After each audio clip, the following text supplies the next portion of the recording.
Good evening and welcome everyone. Before we begin the proceedings of our Finance Committee meeting, I need to highlight safety protocols and expectations. Please wear a mask at all times before, during, and after meeting while on school and district grounds. If you do not have a mask, one will be provided for you. Seating is set up to ensure that everyone remains 6 feet apart. If you came with someone from your household, we ask that you leave the appropriate space between yourselves and others. Our meeting space is set up for individual seating.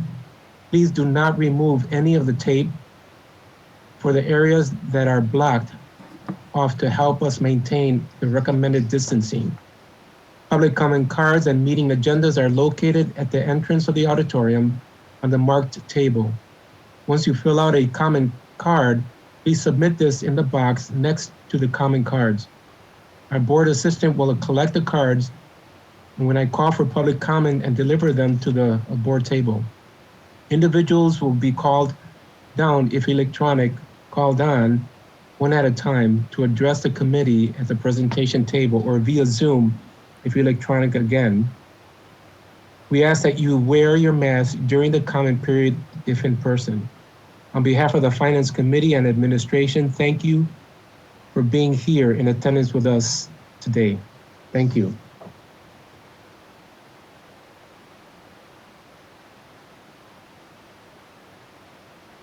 And so, Mr. Overus, if we're ready to begin. We are, if you are. Yes, we are. Great. Good evening, Reverend Matias and committee members. We have a slew of action items at this evening's meeting, the first being the purchasing agenda.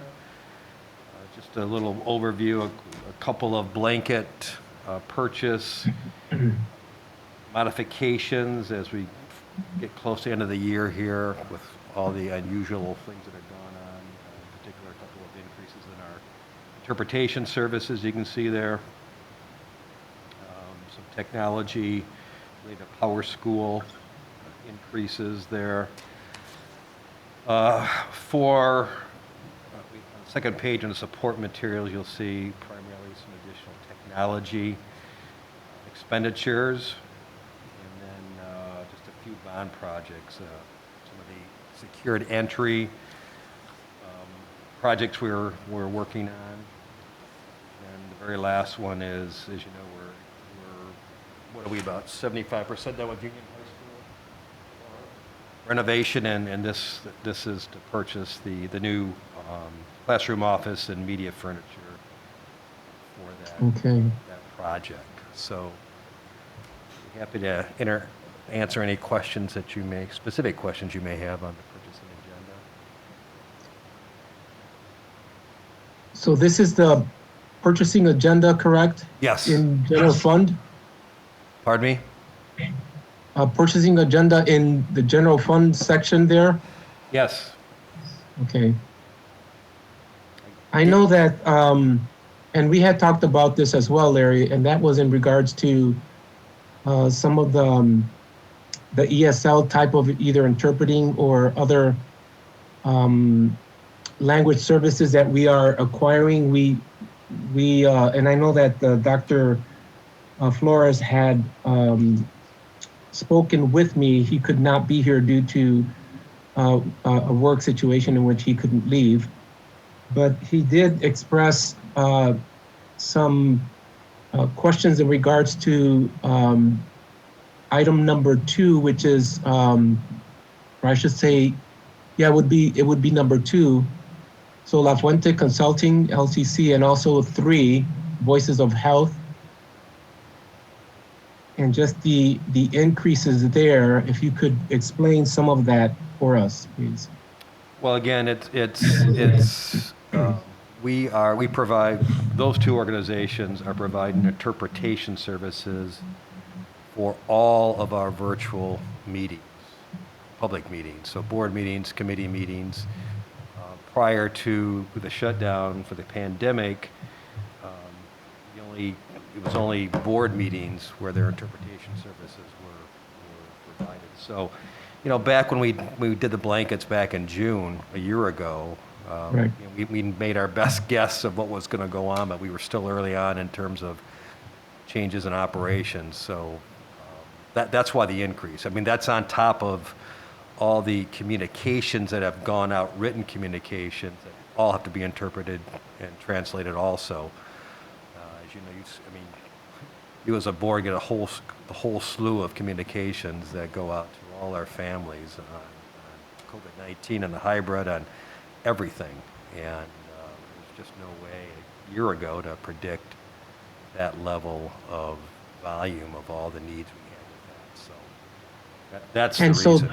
and so that's not done in-house through Dr. Gunnell's department, correct? No, we, I think I want to go back maybe 3 or 4 years. We used to have a couple of in-house translation folks that ended up leaving, and I'm not sure, I don't recall where they went off to, but it's been very difficult. I know initially we tried to hire internal again, but translation, interpretation services are difficult for all of us organizations that need, healthcare arena being another one that has a great need for that. So And we does use that these also outside vendors. include interpretation within the district for particular schools, or Yeah, as needed? Yeah, all interpretation translation needs district-wide are handled by these two outside vendors. So yes. I know that as Dr. Flores related, he had, I believe, mentioned that in previous finance committee meetings last year, but that was, obviously the increase, and we know that we are in unique times here. He also mentioned on the dashboard that the calculations weren't quite right. I think it was 14,000 or 3,000, and it really is. I think the total was 13, but it ought to be perhaps 16-ish. For what? I'm sorry. It was the dashboard as it. The financial dashboard? Yeah, I believe so. Well, I'll talk about that later in the meeting here. Okay. Reverend Matisse, if you want to wait Excellent. till then, yeah. So really, that was part of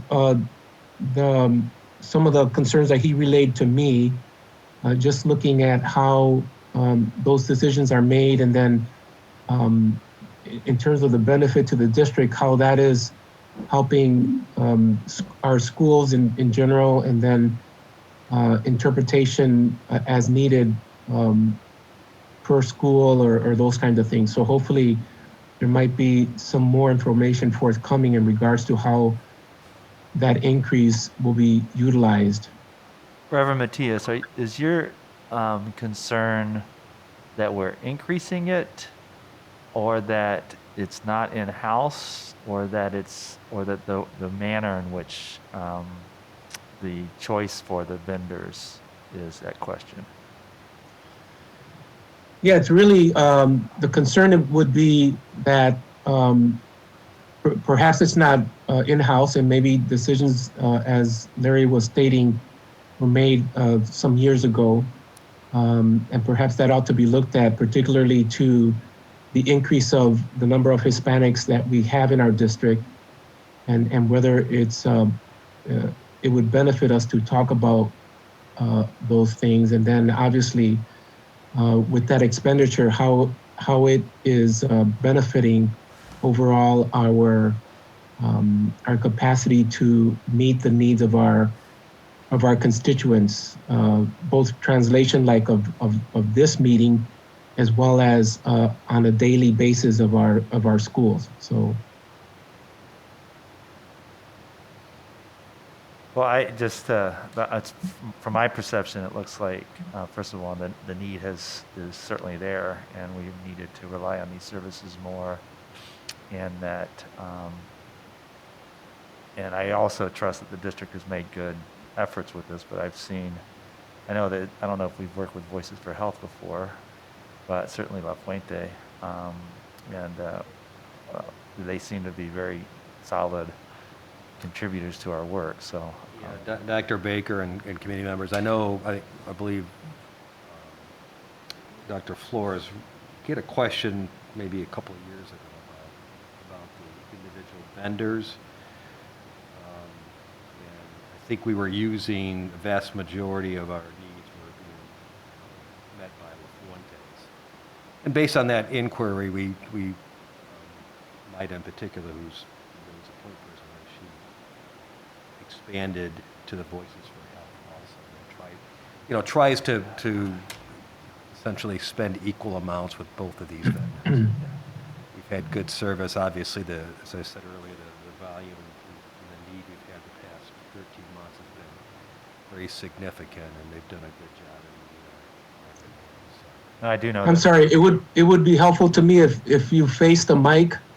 As you Okay. look away, I'm not Sorry. able to hear you. Sorry. I was just saying we expanded the services from La Fuentes, who was doing a vast majority of it, to this Voices for Health. I want to say a couple of years ago, and we tried to kind of buy from both organizations on a more or less equal basis. They both provide great service for us, and they've met our needs and the volume of needs we've had this past 13 months from the pandemic. So. I encounter both organizations in my day job, and they're both very highly respected. Yeah. Thank you. So do we need a motion? Or? Yeah, no, if there's no other questions, we'd need a motion to move this to the full board at Monday's meeting. A motion. Can we have a motion? Yep, I'll motion for approval of the purchasing agenda. Second.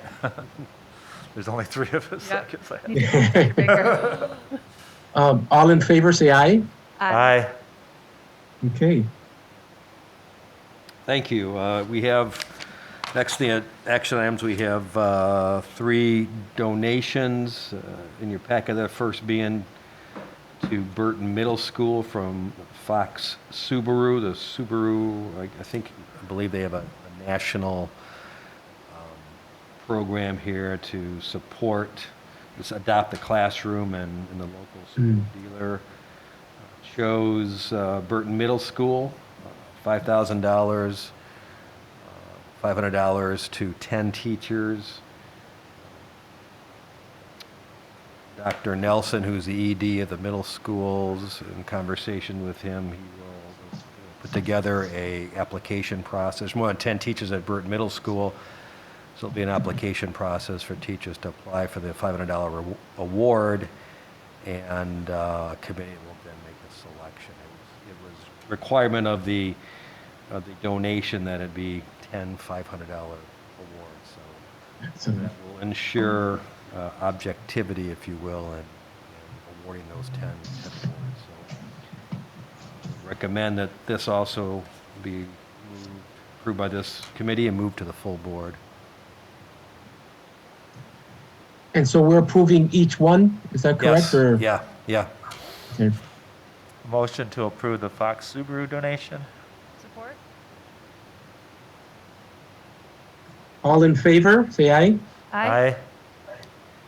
Thank you. Donation 2 is actually from the city of Grand Rapids. They are awarding or going to invest $10,000 of the Parks Millage into this Sweet Street Park. Their old run. I've not actually seen the property myself, but it's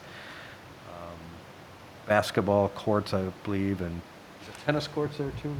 Tennis courts that they will essentially renovate. No additional investment that we need to make. It's the $10,000 is from the city. Certainly would benefit that particular location. Both Long and Larry Johnson, facilities director, believe this is a donation that we as a district should accept. So I would recommend that this committee approve this donation to move it to a full board. Motion And to this approve.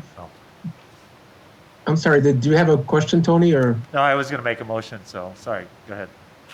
No, I was just saying that, yeah, it would be a great benefit. I know I've used it in the past. And so for our constituents that live in that area, it's just a really nice outlet for a lot of energy to be expound and health.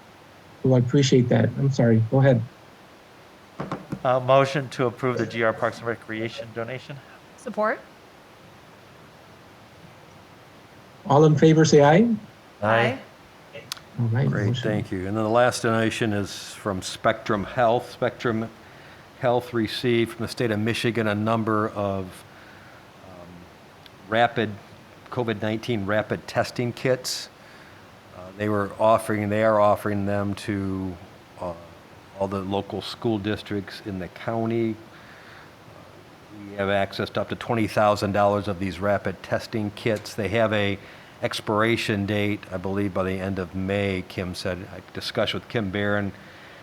She thinks we should accept these. We have a number, I think the board's been made aware of plans for our senior class. The various high schools are trying to do some end of senior year activities. And as a condition of these in-person activities, they would need to have a rapid negative COVID test. So this would certainly meet the bill in terms of providing that kind of testing. And any other athletes too. As you know, the athletic programs, by virtue of directives from the state, that they have to be tested. And this could be used for athletic events and meet the expiration date, if you will, by the end of May. So Ms. Behrens thinks we should accept these, and we certainly could make use of them. So I would recommend this committee approve and accept this donation to move to the full board for their approval. Motion for approval of the donation of rapid testing kits from Spectrum Health. Second that motion. Great. All in favor, say aye. Aye. Thank you. And then the last action item is a new Dean transportation contract. And just a little background, we had our last 5-year extension with Dean expired June of last year, June of 2020. We had actually began discussions with them for potentially a new contract prior to the pandemic hitting. When the pandemic hit, and obviously the impact on transportation, we executed a couple of MOUs last spring to finish out the year, since they were not providing transportation services per se, but by virtue of us taking federal money, we still had to pay our vendors. And so we worked out a couple of MOUs that we were able to pay Dean Transportation a certainly reduced amount, but an amount that would cover their fixed costs. And as we worked through the remainder of the spring and then into summer, as they were working through all the changes in their business by virtue of the pandemic, we probably began discussions again in earnest, maybe October, November of last year. You may recall we had some service issues with them last year, and they worked very hard in concert with us to rectify some of those service issues. In the meantime, they also introduced new technology to the transportation system. We have both a student tracker. Students now who ride the yellow buses have a card that they swipe on and off, so we know which students are on which buses, which would certainly help for contact tracing if we needed to do that. And also, we are aware of which students got on what buses when. And then they've also added,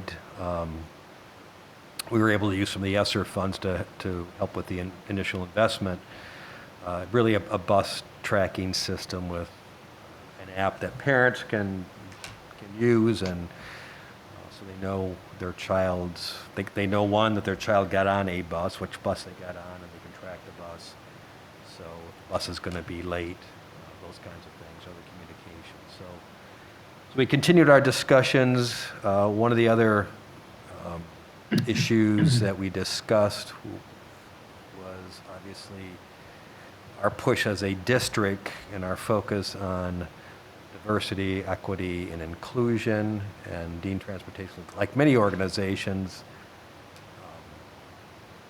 we're also on a initiative to look at that in their organization.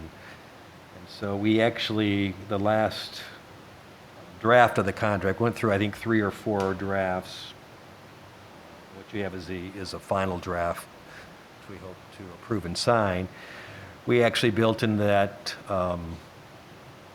some professional development for their staff and our staff surrounding diversity, equity, and inclusion issues, and also that we would together look at that kind of training, what best would we think would suit both of our organizations in terms of transportation needs of our families and staff. The fee schedule is a very flexible, scalable fee schedule.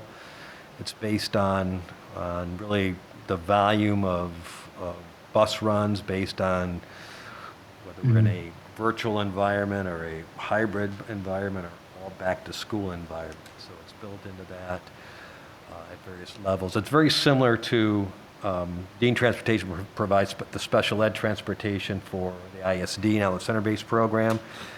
Similar conversations, similar contracts, similar contract in terms of the scalable financial piece to that, which I was part of that discussion at the ISD level. So both of us, and on our side, the really negotiation team was myself, Dr. Gorman, Larry Johnson, and Bridget Cheney, and we all think that this final draft, it's a 5-year contract with a option for another 5 years. They also maybe 2 years ago expressed interest in potentially acquiring the service building where the bus depot is, if we were looking to sell that. So they've also built in there a little into this agreement possibility that if we decide we would like to sell that, some of the criteria that they would use to, in terms of potentially being the purchase of that building. But that's a little bit down the road yet as we go through this strategic planning process we talked about earlier in terms of that facility. But they still are interested if at some point we decide to sell that. So internally, we're very happy with this final draft, as I mentioned, and would like for this committee to move it to the full board, but certainly I will answer any questions that the committee may have. I appreciate that you're negotiated for better communications and tracking of the buses, automation. It seems like the service has been quality, except sometimes the communications hasn't been as reliable. So I really appreciate you guys working on that, and so I see no concerns other than the work that you've already tried. Say in our final conversation internally about a week ago, Mr. Johnson said the volume of calls to the bus line have dropped dramatically since this technology, just dramatically. So certainly the technology is doing what we hoped it would do in part. So I can make a motion to move the Dean Transportation contract onto the full board. I support. Great. All in favor, say aye. Aye. Great, appreciate it. It'll come to the full board then on meeting next Monday. That is it on the action items. We're down to the reports, updates, the March financial statements, and River Matisse. This is the first is a financial dashboard. And explain to me again what Dr. Flora's question was, to the best of your ability, or what? Yeah, I think that in terms of the dashboard, there was I believe the number was 14,000 plus 3,000-ish And the equal number was 13 rather than 16-ish, perhaps? The enrollment maybe? Calculation, yeah. Yeah, I believe so. Enrollment, yeah, the enrollment number we have there, and as I've said before, the dashboard report we just get a basic, it's a Okay. head count number near the end of the month. Normally, I will say what is missing on this dashboard that you normally see is a comparison to prior year. Okay. And March was, as you recall, was the year we basically shut down.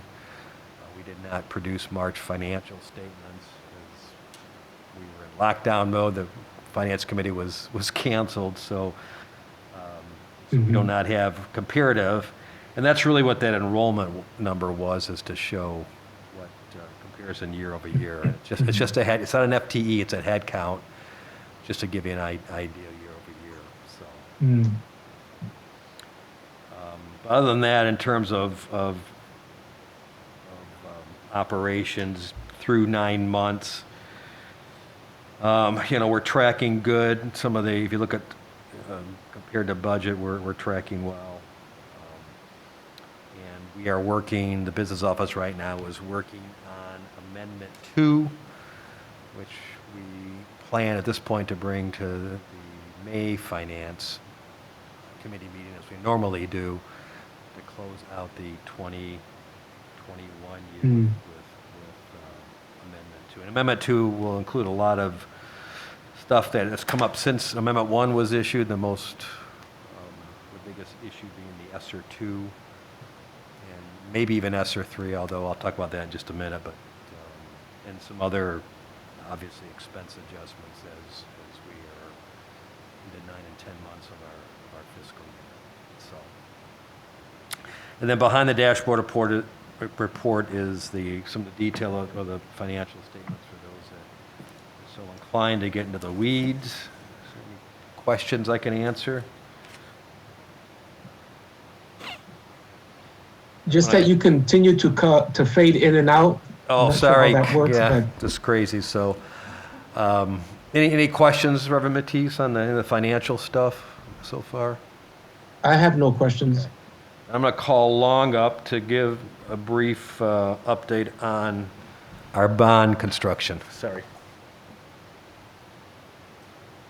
I think you can just move that closer. Yeah, perhaps. Good evening, everyone, board members.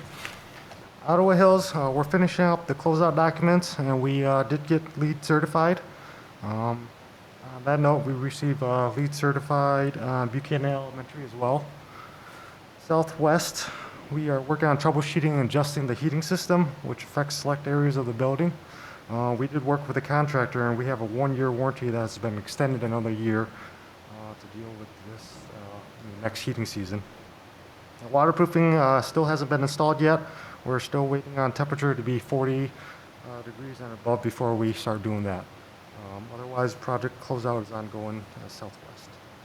Union, we're currently about 72% finished with a target completion of December 2021.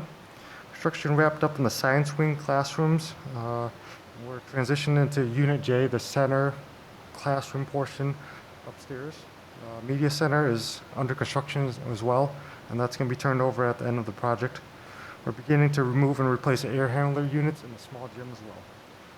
The new chiller startup is planned soon to allow air conditioning in all the classrooms in the previous phases. Secured entries, received a bid. Construction is going to start when school gets out, and our plan is to complete the project by the start of school in August. The schools include Congress, Mulek Park, Shawmut Hills, Kennesaw, and North Park. Innovation Central, we intend to have a project kickoff meeting this Thursday with the architect. So get that going, they'll do their due diligence and we'll start designing. Any questions?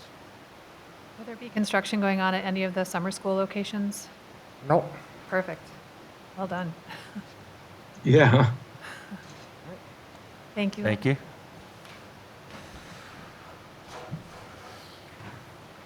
Thank you, Long. Let me just give you a brief COVID-19 update as things are in progress and things are still a bit up in the air and a little bit confusing as we try to manage all the balls in the air with all this federal money. The ESSER 2 dollars, that's the $32 million that came in the bill that was signed by President Trump at the end of last calendar year. And that's also the bucket of money that's hung up at the state legislature between what the governor wants and what the House and Senate want. So all that was appropriated by the state of that 32 million, or actually of all the ESSER $2, was just 43% of it. So it's about 14.4 billion is all that's been released. We had to file our spending plan on the ESSER $2.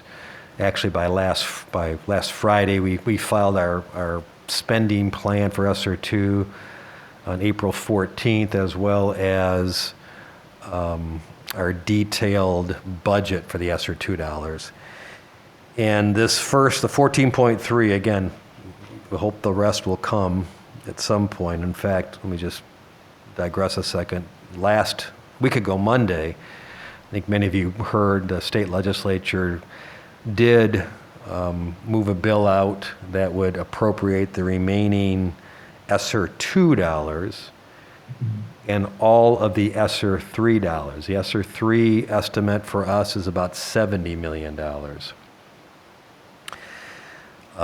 But that's also the ESSER 2 is contingent on a companion bill that my understanding is the governor doesn't like, so we'll see. And then a little bit later in this meeting, to end things up, we'll talk about the state budget, which they're doing that too. So all this stuff going on. But anyways, the 14.4 million, the application for that was broken out approximately like this. And in ESSER 2, we had the same 12 spending categories that we had with ESSER 1, plus they added 3 others. The biggest one being the ability to spend some of these ESSER dollars on capital. Specific in the legislation was HVAC systems, repair, replacement, and then the other piece was any other types of capital improvement expenditures that ensured the health and well-being of our students and to get them back into the buildings. So the 14.3 million, 8.7 million we applied for to address some of the 8 buildings that had deficiency in their air movement systems. And we also need some roof work done on several of our buildings. So 8.7 million for roofs and HVAC of the 14.3. 2.7 million is to fund our summer school program, which includes credit recovery for the high school folks. 968,000 for some of our curriculum needs, and then about $2 million to fund some of our operating costs for our custodial work and our MIS work. So that's what the $14.4 million. As I think I've reported this group before, back a few weeks ago, we had a brainstorming session, half-day brainstorming session on where to spend both the ESSER 2 and the $70 million of ESSER 3. We've compiled those brainstorming. Now the committees will go back with their leaders and kind of whittle that down to top 3 to 5 priorities. We'll try to put some money on it to see where we stand in terms of the expenditures. The ESSER 3 does have the ESSER 3, we have the same 15 categories as ESSER 2 we can spend it on. But there is a restriction that 20% of that $70 million has to be spent on evidence-based programs for learning loss remediation. The federal government has also only released to the states 2/3 of the ESSER $3. The other 1/3 will come, I'm not sure when. In a PD session that I was in last week with the MSBO annual meeting, MDE put on a presentation. They said because they're obviously overwhelmed with the ESSER 2 applications and approving those and their spending plans, and there's some additional funding for summer school and for credit recovery from Section 23B, if you will. So all these are applications that they have two people, is all, because of cutbacks in their area, that are reviewing all these applications. So we have not yet heard back. Well, they actually could not start reviewing the ESSER 2 until today. So we haven't heard back yet in terms of whether or not those expenditures have been approved. They said it's not likely that they will have the ability to have any ESSER 3 dollars. Well, first of all, they have to be allocated by the state, which is the political process. Who knows that'll happen? So they said, MDE said it's very unlikely that any ESSER 3 dollars will be available before June 30th of this year. Now again, ESSER 1 has a September of 2022 spending deadline, although we will have all the ESSER 1 dollars spent before June 30th, our fiscal year. ESSER 2 has a September 30th, 2023 spending deadline, and ESSER 3, September 30th of 2024. So again, long spending deadline on this. And as we get more guidance on the ESSER 2 dollars, the remaining ESSER 2, 57% of the ESSER 3, we'll keep this committee updated on our spending plans for those dollars. Any questions on that at this point? So it's a bit of an administrative headache. Great. Thank you for your work. Yeah. All right, I'm going to jump down to the policy, hot off the press, if you will. As you may recall, the governor put out her 21-22 budget proposal, gosh, a month or so. I mean, it's been longer than that. And the House and Senate just released theirs on Thursday. And I was going to give a verbal update because I frankly didn't have time to get anything in writing, but lo and behold, and I think this was part of the added to the agenda to the packet today, but also went out, I believe, to the full board. Our friend Chris Glass at the ISD and West Michigan Talent Triangle did it for us. So I will just quickly, can you see this, Reverend Matthias, on the screen? Yep, thank you. Great. Just quickly go through this thing.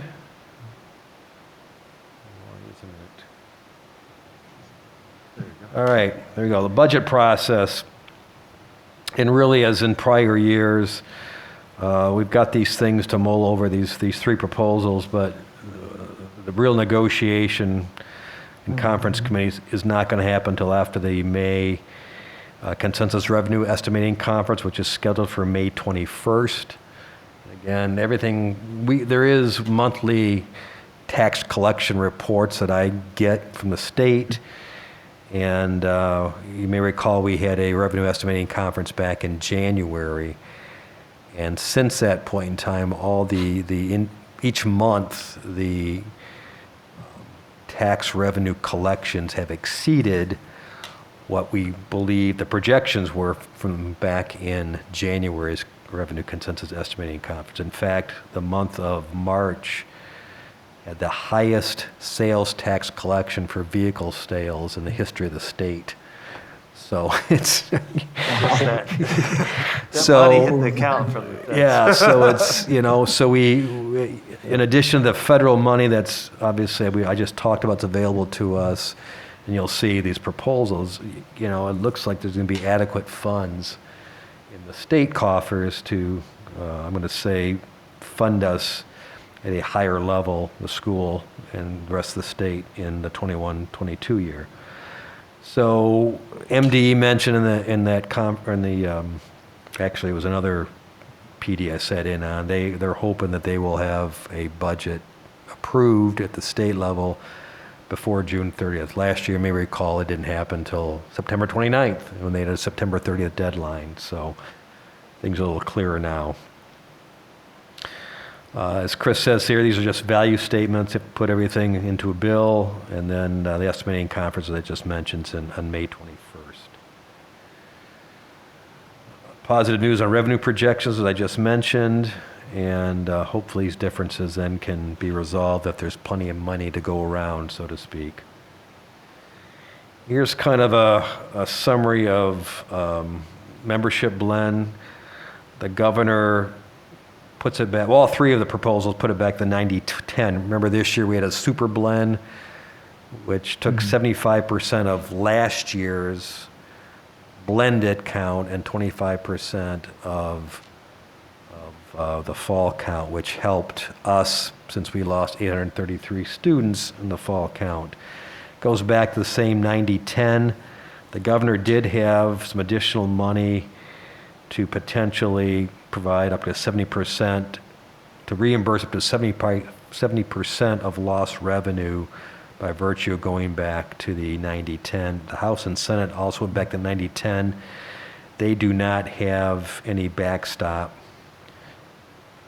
As you can see here, Governor, $200 million, and then the Senate and the House, none. As I think I've mentioned before, if we don't recoup some of that, hopefully a lot of the 833 we lost, we could stand to lose up to, I believe it's $10 million, and $10 million less revenue this year than we got last year in the foundation allowance because of that. Foundation increases in the three proposals, or three, at this point, value statements. Governor, 82 to 164. You may recall we are at 8111. That is a foundation allowance. The minimum did not increase this year. However, there was a categorical that was added that added $66 to the foundation allowance. The governor is proposing 82 to 164. The minimum 8275 is what we would get. We're at 8176 right now with the 66. The 66 categorical goes away in the governor's proposal, and it does in the Senate's proposal too. The Senate 125 to 250, which would get us at this 8361.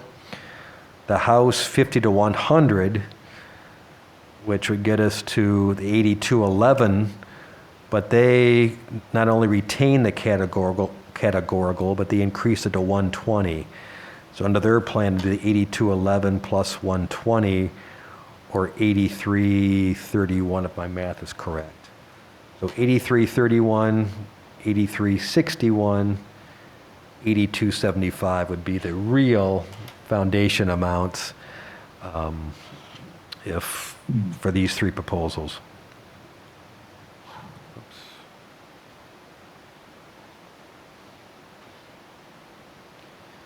Special education, $41.5 million increase in all three of the proposals so far, so it's an increase in special ed. The House adds another $20 million with some gymnastics here. You can see that. I'm not really sure what that means yet for us. At risk, a small increase at the governor's proposal. The House and Senate basically left it at current law. And really even with the governor's $12.5 million statewide is not a lot. I think I did the calculation for us. It was like $375,000 potentially increase. The MIPSers, the retirement system, continue to fund that at all three levels. The House more than the other two. There is a proposal in the actuarial assumptions used to compute the unfunded liability, which still is in the neighborhood of $30 to $32 billion. The actuaries have been using an annual salary increase of 3.5%. Now again, the MIPSers payments are based on a total salary. So if it increases by 3.5%, you have higher salaries, consequently more money to fund it. And the reality is the compensation levels have been nowhere near that 3.5%. So they want to bring that 3.5% assumption down to 2%. Less of an increase every year means that you're collecting less, which means that if you don't increase the funding, the unfunded liability would increase. The House would like to put a lot of money into that to change those assumptions, but also continue to fund that unfunded liability. And it's, MIPSRS is complicated. There's 4 or 5 different code sections that fund it. And I guess sufficient to say right now is that it's still total funding under all these proposals is still in the neighborhood of $1.2 to $1.4 billion, $1.2 to $1.4 billion out of the school aid fund to fund that unfunded liability. Seat time flexibility, we had flexibility this past year, the pandemic. The executive eliminates all of it. House and Senate do both of the proposals retain some flexibility. All budgets retain the traditional requirements: 180 days, 1098 hours, and 75% attendance requirement to receive full state aid. Early literacy coaches are continued, and those are funded through the ISD. We have 4 of those currently, and hope to retain those into next year. Increase of 2%, executive in the Senate for ISDs. House does not provide an increase to the ISD operations. GSRP, both the Senate and the governor had significant increases in the per slot, up to 4138. It's at 3275, I think now. The House, much less of an increase in those GSRP slots. And Chris points out some advocacy opportunities. This backstop for going back to the 90-10, especially for those districts that lost students and may not recoup a portion of those students. This would help cushion that blow financially. Seat time flexibility, we still don't, as we know, there are going to be a number of families that will continue to want 100% virtual. None of us know with any certainty what next fall is going to look like, or throughout next year. Hopefully much better, but who knows, right? So we'd like more flexibility in that seat time. Foundation grant increase, we still need, even though the House provides an adequate increase, 120 of that is a categorical. Remember, categoricals can go away the next year. And so we would prefer the actual foundation allowance increase itself as the governor and the Senate's proposal have, because that stays put unless they have legislation to actually decrease it. Cost increase for districts, as I mentioned, all 3 of those continue to want to fund as we have funding available, the MIPSR's unfunded liability, and to maintain the cap on what districts have to pay as a percentage of payroll. It's gone up a little bit the last couple of years. I think all three of these proposals would have a bit of an increase in what we have to pay, but by and large, that cap is being maintained at a manageable level. I think I've mentioned before maybe I haven't yet, the big increase that we're getting hit with for the 21-22 is the healthcare hard cap, and that's set by Treasury. I guess I haven't told you this because it just came out a few weeks ago. That increase for beginning on January 1st of 2022 is 3.7%, which is the highest it's been, I think, ever, certainly since I've been here. So that's a significant increase in the hard cap that we are having to deal with as we finish out our budget for the 21-22 year to get to this body by your approval by June 30th this year. So any questions I can answer for you? I mean, there's some detail that's out on that also that I can't recall if John sent to you or not, but we certainly can get you that if. But those are the highlights in terms of where all those three bodies stand. Yeah, thank you, Larry. Okay. Then the last item on the agenda is the increase in the operating millage. And I included in your packet, hopefully an understandable memo on the operating millage, and as well as a draft resolution that the full board, pending the approval here, would like to take to the board meeting on May 3rd, on Monday, to get the full board's approval. We have a May 11th deadline date to get the ballot language into the county clerk. But basically what's happened is, the foundation allowance that I've mentioned before is made up of two components: the 18 mil that we assess locally or levy locally on non-homestead property, which is primarily non-primary residence and commercial property, generally speaking. So those that own their home as a primary resident do not pay that 18 mil operating millage. And then what is made up then, so the foundation allowance is made up of that portion, and the rest is made up of state aid. In order to get full state aid, it's presumed that the full 18 mills are levied every year. The 18 mil operating millage has to be renewed from time to time. We renewed it back in 2017 for 10 years. The maximum that we can, by law, that we can assess on non-homestead is at 18 mil.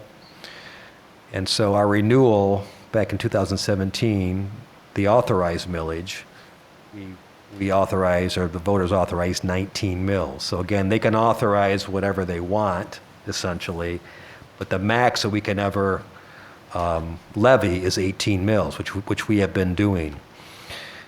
The reason we went for 19 mils is this Headley limitation that's been in law for a number of years now, which basically limits the annual increase in taxable values to the lower of the inflation rate or 5%. And historically, there's been many years where the Headley limitation did not impact the district's millage rate. Years where it did, we obviously had some years back, as you may, recession 2008 and 9, where taxable values were decreasing. And the years that we did have a Headley limitation, it typically had been in the neighborhood of 1/10 of a mil, maybe 12 1/100ths of a mil, those kinds of things. So we believe that the 19 mils at the time was sufficient sufficient cushion for any Headley limitation that we may run into in the future. And certainly if we would run into a limitation, it would not be this early. But the last couple of years, we continue to have historically low inflation rates and significant increases in taxable values countywide, and even more so within our district boundaries. Last year, our taxable values were up in the neighborhood over 6%, which exceeded the countywide average, which I think was 4.7, 4.6%. So we have eaten into that extra 1 mil cushion that was built into the renewal from 2017.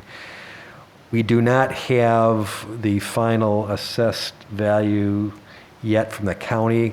It should be coming here pretty quickly, but we believe there's a good possibility that we are going to blow through the remainder. I think we have 23 hundredths of a mil remaining before we would get to the 18 mils, where the 19 mils would be reduced down to the 18, or below 18 mils.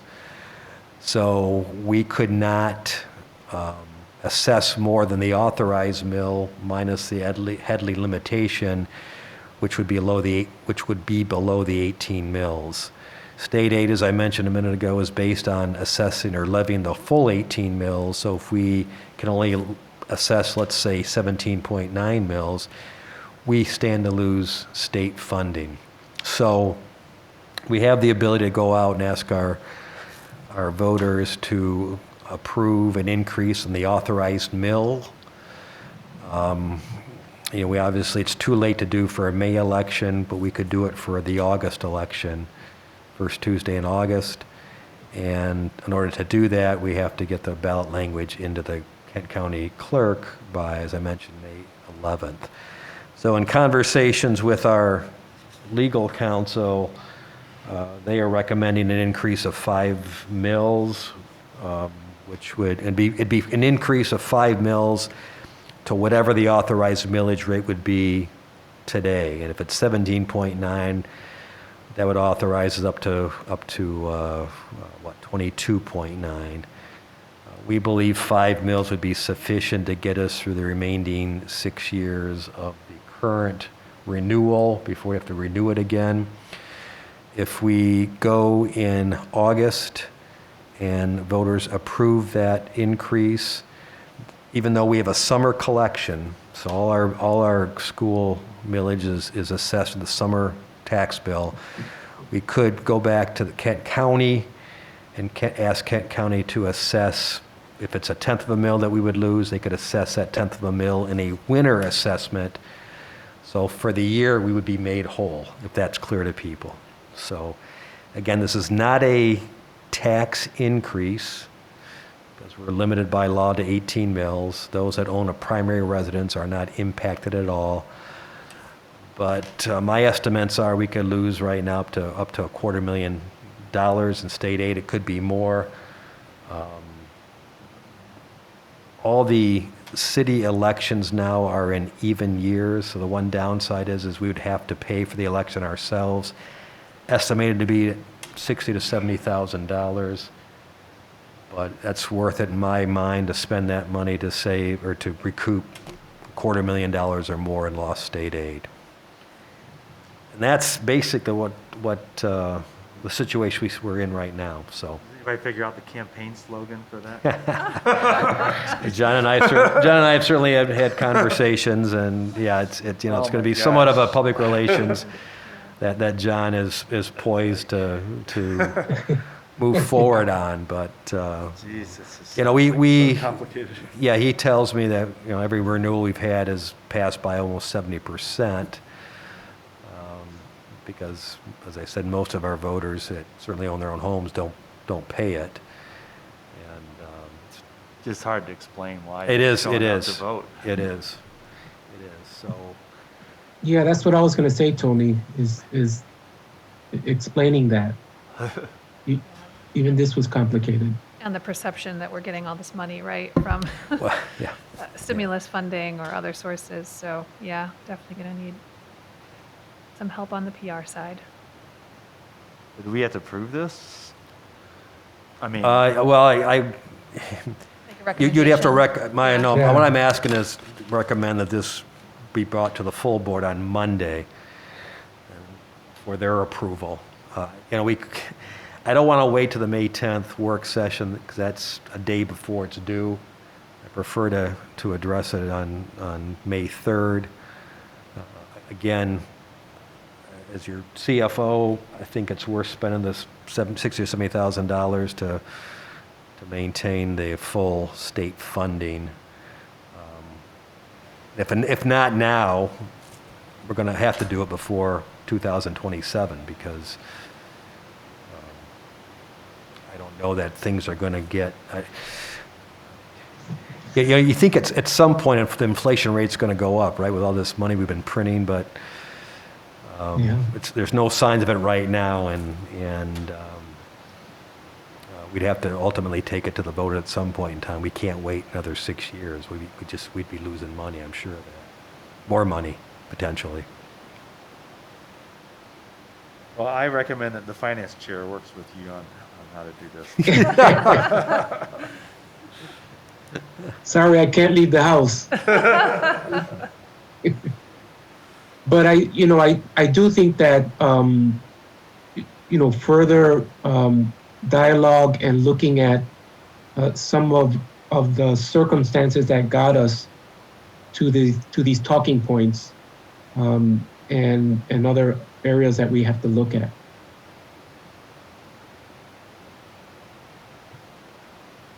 So Larry, you're asking that this committee would recommend? I'm asking that this committee essentially consent to this coming to the full board on Monday for their discussion and potential action. That's all. Because Okay. the resolution has to be approved by the full board. I'm good I with it. support. Yeah, yep. Yeah, Okay. That's all. So, and whether further questions or discussion takes place at that, we can certainly address on Monday then. So I appreciate that. Ex- So, exactly.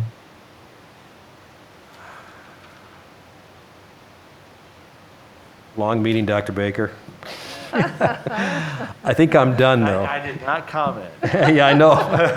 Although I think that Long could do a good workshop on how to do these.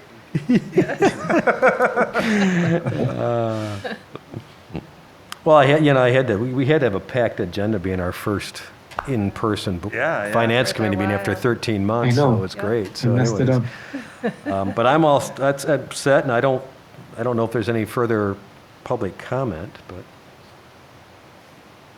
Yeah, I have not gotten any word that there are any public comments. okay. And if that's the case, I believe that we can say we are adjourned. Perfect. Thank Thank you you. very much. Thanks, John. everybody. All right. Thank you all.